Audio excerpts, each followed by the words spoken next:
Bismillah. Il y avait une femme qui, tous les ans, donnait naissance à un enfant. Mais à chaque fois, le bébé mourait au bout de 6 mois, quand ce n'était pas après 2 ou 3. Comme son dernier-né venait, lui aussi, de mourir, elle adressa cette prière à Dieu. « Oh mon Dieu, cet enfant est un fardeau pour moi pendant 9 mois et je le perds au bout de 3 mois. Ainsi, les faveurs que tu m'offres se transforment en tourments. » La pauvre femme alla aussi exprimer son chagrin devant des hommes de Dieu.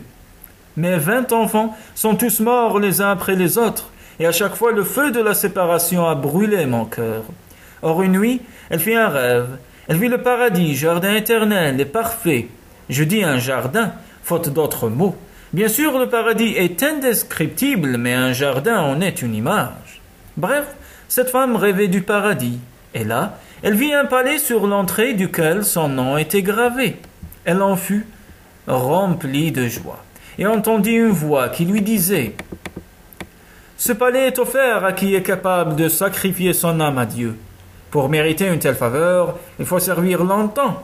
Tu commences à prendre de l'âge, mais jamais tu ne t'es réfugié en Dieu, et c'est pour cela que tu as subi toutes ces épreuves. » La femme dit alors « Ô Seigneur, je souhaite encore de nombreuses années comme celles que j'ai vécues, que je sois noyée dans le sang. » Puis elle déambula dans ce jardin, et soudain, elle y rencontra ses propres enfants.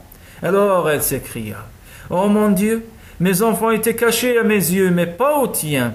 Celui qui ne peut voir l'inconnu ne mérite pas d'être appelé homme. Toi, tu ne souhaites pas que ton nez saigne. Pourtant il saigne, et le sang qui coule te procure la santé. Le fruit a une peau épaisse, mais sa chair est savoureuse. Sache que le corps est ta peau.